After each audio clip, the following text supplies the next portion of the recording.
Hey friends, Joy Jagannath, welcome to Subhasmita's kitchen. I hope you all are doing well. By the grace of God, ମୁଁ ବି ଠିକ୍ ଅଛି। ମୁଁ +2 ଟାଇମ୍ରେ ହଷ୍ଟେଲରେ ରହୁଥିଲି। ସେବେର ବହୁତ ସାରା ଖଟା ମିଠା ମେମୋରିଜ୍ ରହିଛି। ମୁଁ ଧୀରେ ଧୀରେ ଆଗକୁ ସେସବୁ ଆପଣମାନଙ୍କ ସହ ସେୟାର କରିବି। ହେଲେ ଆଜି ମୁଁ ମୋ ହଷ୍ଟେଲର ଜଣେ ସିନିୟର ଅପାଙ୍କର ଗୋଟେ ୟମ୍ମି ରେସିପି ଆପଣମାନଙ୍କ ସହ ସେୟାର କରିବି। ମୁଁ ନା କପ୍ତିପଦା କଲେଜରେ ପଢ଼ିବା ସମୟରେ ହଷ୍ଟେଲରେ ରହୁଥିଲି ଆଉ ସେଇଠି ରହିବା ସମୟରେ ସବୁଠୁ ବେଶୀ ମୁଁ ଗୋଟେ ଟେଷ୍ଟି ମିଲ୍କୁ ମିସ୍ କରୁଥିଲି। କିନ୍ତୁ ସେଠିକା ଖାଇବା ନାମରେ ଯାହା ମିଳୁଥିଲା ନା ସେ କଥା ନ କହିବା ଭଲ। ଭେଜ୍ ବାରିରେ ଯାହା ହଉ ତ ଖାଇ ହେଉଥିଲା, କିନ୍ତୁ ନନ୍ଭେଜ୍ ବାରି ଉଫ୍ ସେ କଥା ନ କହିବା ଭଲ। ହଷ୍ଟେଲରେ ଆମ ଦିନ ଯେମିତି ସେମିତି କଟିଥିଲା ବେଳେ ହଷ୍ଟେଲକୁ ଦିନେ ଗୋଟେ ବହୁତ ସୁନ୍ଦର ଅପା ଆସିଲେ, ସୁନା ଅପା। ସେ ତାଙ୍କ ନାଁ ପରି ପୁରା ସୁନା। ଅପା ଦିନେ ଆମମାନଙ୍କର ଏମିତି ଅବସ୍ଥା ଦେଖିକିନା କହିଲା, ଆଜି ଛୁଆ ତୁମମାନଙ୍କ ପାଇଁ ମୁଁ ଚିକେନ୍ ବନେଇବି, ଆଉ ଏତେ ଇଜିଲି ବନେଇବି ନା ତୁମେ ଲାଇଫ୍ରେ ଯେଉଁ ବି ହଷ୍ଟେଲରେ ରୁହ ତୁମେ ୟାକୁ ବନେଇକି ଆରାମସେ ଖାଇପାରିବ। ୟାକୁ ବନେଇବା ବି ବହୁତ ଇଜି, ଆଉ ଖାଇଲେ ଏତେ ଟେଷ୍ଟି। ମୁଁ ତ ଫାର୍ଷ୍ଟ ବିଶ୍ୱାସ କଲିନି, ବଟ୍ ଖାଇଲା ପରେ ମୁଁ ପୁରା ଫ୍ୟାନ୍ ହେଇଗଲି ଦିଦିଙ୍କର। ଆପଣ ବି ଥରେ ଏଇ ରେସିପିରେ ବନେଇବେ ଆଉ କେମିତି ଲାଗିଲା ମୋତେ ନିଶ୍ଚୟ ଜଣାଇବେ। ତ ଚାଲନ୍ତୁ ଏବେ ରେସିପି ଷ୍ଟାର୍ଟ କରିଦେବା।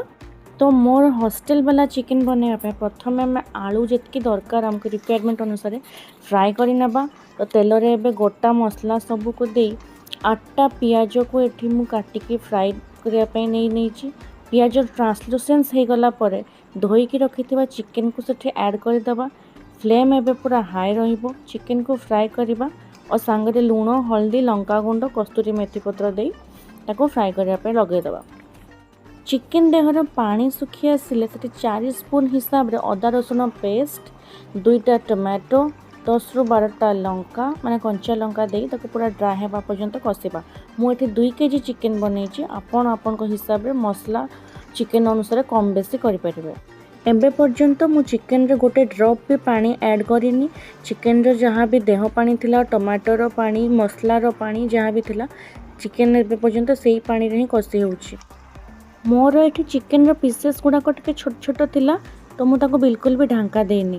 ଯଦି ଆପଣଙ୍କ ଚିକେନ୍ର ପିସେସ୍ ଟିକେ ବଡ଼ ଥିବ ତ ଆପଣ ମଝିରେ ମଝିରେ ତାକୁ ଢାଙ୍କା ମଧ୍ୟ ଦେବେ। ଚିକେନ୍ ପିସ୍ ଛୋଟ ଥିଲେ ତାକୁ ଯଦି ଆମେ ଢାଙ୍କା ଦେବା ସେ ପୁରା ଭାଙ୍ଗିଯିବ। ଚିକେନ୍ରେ ଯେତେବେଳେ ଟମାଟୋ ପୁରା ମିଶିଯିବ ଓ ଅଦା ରସୁଣର କଞ୍ଚା ସ୍ମେଲ୍ ପୁରା ଚାଲିଯିବ ଓ ଚିକେନ୍ର ଯେଉଁ ଦେହ ବାସ୍ନା ଥାଏ, ସେ ଯେଉଁ ହିକିଟା ଥାଏ, ସେଇ ସ୍ମେଲ୍ଟା ବି ପୁରା ଚାଲିଯିବ।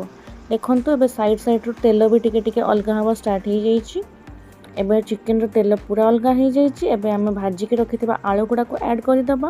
ପାଣି ଦେଇ ତା'ର କନସିଷ୍ଟେନ୍ସି ଆଡ଼ଜଷ୍ଟ କରିବା ଓ ଚିକେନ୍ ମସଲା ଦେଇ ଫିନିଶ୍ କରିବା। ଏବେ ଆମର ହଷ୍ଟେଲ ଷ୍ଟାଇଲ୍ ଚିକେନ୍ ରେଡ଼ି ହେଇଗଲା। ତାକୁ ଗରମ ଗରମ ରୁଟି ସହ ଆମେ ଏନ୍ଜୟ କରିବା। C U Sun in next video. Bye bye. Jai Jagannath. Enjoy the video and do like, share, comment and subscribe to my channel. Bye.